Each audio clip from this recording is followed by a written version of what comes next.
રૂપાંતરના બાલ દોસ્તો, આજે હું વાંચનની વાત કરવાનો છું અને વાંચનનો મારો અનુભવની વાત કરવાનો છું. અને આ વાંચન એટલે ઇતર વાંચન. આપણે ચોપડીઓનું વાંચન તો કરતા જ હોઈએ છીએ, પણ એ સિવાય કોઈક આપણને વાર્તા વાંચવાનું ગમે, કવિતા વાંચવાનું ગમે, કોઈકને વિજ્ઞાનનું પુસ્તક વાંચવાનું ગમે, તો એની આપણે વાત કરવાની છે. વાંચનની ટેવ આપણે ભણ્યા પણ છીએ, પણ હું મારો અનુભવ તમને કહેવાનો છું. બીજું એ પણ કહી દઉં કે આપણને મજા પડે ને જ કરવાનું.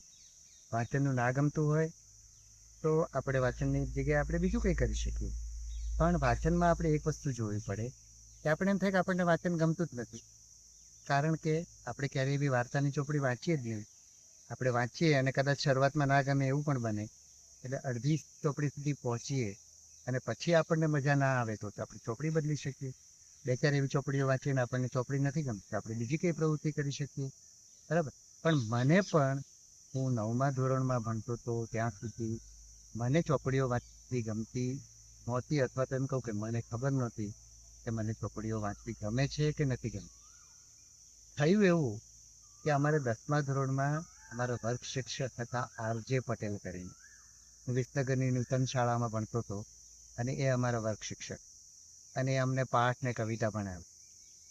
પાઠ ઘણીવાર આપણે શિક્ષકો એટલી સરસ રીતે પાઠ ને કવિતા ભણાવતા હોય ને, એટલે આપણને આમ એમાં રસ પડવા માંડે ને આપણે ચોપડી વાંચવાનો શોખ પણ આપણને જાગવા માંડે. પણ આ સાહેબ વળી કંઈક જુદું કરતા હતા. એ અમને જ્યારે પાઠ તો અમને વાંચી જાય, કવિતા થોડી ઘણી સમજાવે, પણ પાઠ કે કવિતા લખનાર જે લેખક છે ને એના વિશે મસ્ત મજાની વાતો કરે. એટલે આપણને થાય કે લેખક નામનું પ્રાણી જે છે, એ કવિ નામનું પ્રાણી છે તો જોરદાર છે. આપણે આમ રસ પડવા માંડ્યો, અને રસ પડવા માંડ્યો એટલે પછી ચોપડીઓમાં રસ પડવા માંડ્યો. એટલે અમારી શાળામાં લાઇબ્રેરી હતી, પણ તે લાઇબ્રેરી જવાનું અમે જેમ તમને કહીએ છીએ ને એમ અમને કોઈ કહેતું નહોતું. છતાંય મેં જવાનું ચાલુ કર્યું. કેવા અમારે 10 મિનિટની રિસર્ચ પડે ને અડધો કલાકની રિસર્ચ પડે. એ રિસર્ચમાં જાઓ અને ટેબલ ઉપર જે ચોપાનિયા પડ્યા હોય ને એ વાંચીએ, એટલે એમાંથી એટલી બધી મજા આવે એવું તો હતું જ. પણ પછી હું વેકેશનમાં ઘરે જાઉં ને તો અમારે સંદેશ છાપવું આવતું, અને એમાં પૂર્તિ આવતી.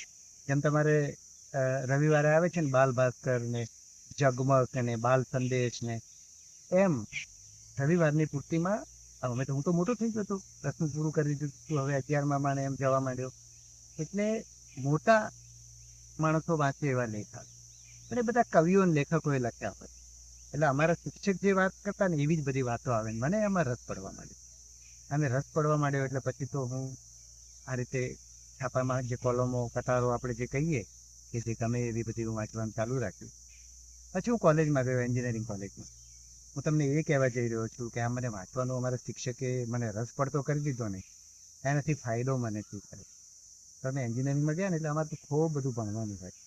એટલે અમારે દિવસે કોલેજ જઈએ, સાંજ પડે એટલે ખૂબ બધા ગપ્પા મારીએ, તમારામાંથી ઘણા કરતા હોય ને એ રીતે.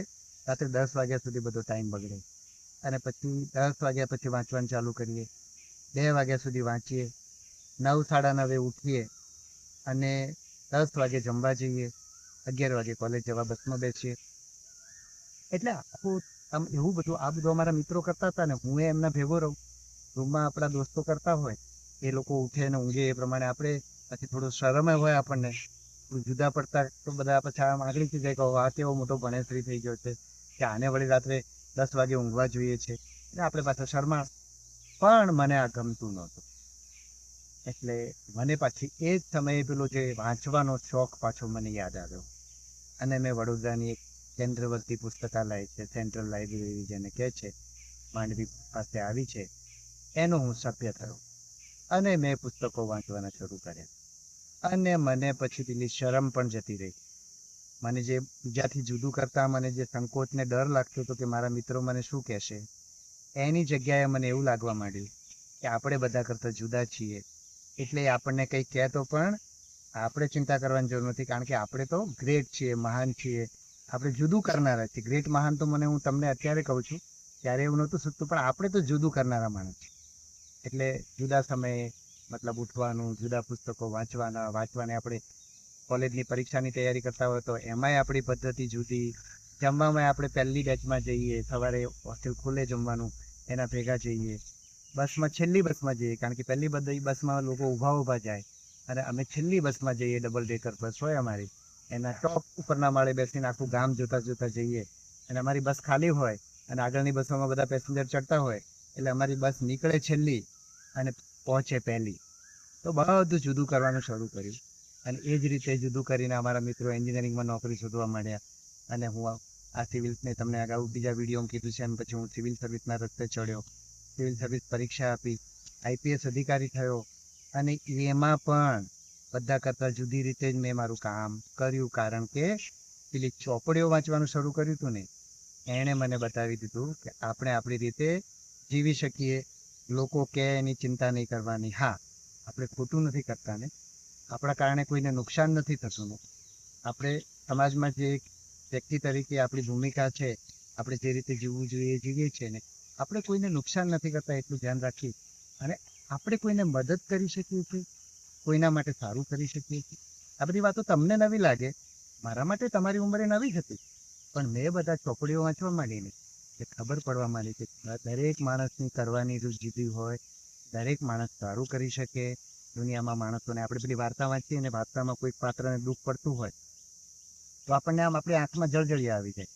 અને પછી આપણે જ્યારે જીવનમાં કામ કરીએ, ડૉક્ટર થઈએ કે મારી જેમ આઈપીએસ અધિકારી થઈએ કે આઈએએસ અધિકારી થઈએ, તો આપણને પછી ઈચ્છા થાય કે ના, આપણે પેલા જળજળિયા આવ્યા હતા ને એવા માણસો માટે કામ કરવું.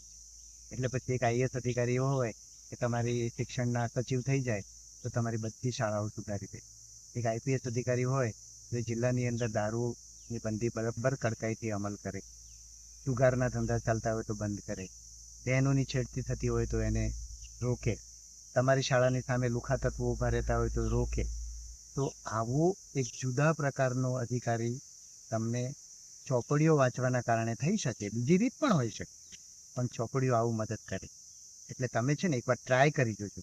તમને મજા પડે તો જ વાંચવાની, તો બીજું મજા પડે એવી સરસ કામ કરવાનું. અને એમાં ધ્યાન એટલું જ રાખવાનું કે આપણે જે કંઈ મજા પડે એવું કરીએ છીએ એમાં બીજા માણસોને કંઈ નુકસાન નથી થતું ને, એટલું જોઈને આપણે મન પડે એ કરવાનું. અને એનાથી દુનિયાને ફાયદો થાય છે એ જોતા રહેવાનું. તમે બધું જેવું કરવાવાળા છોકરાઓ છો, રૂપાંતરના મિત્રો.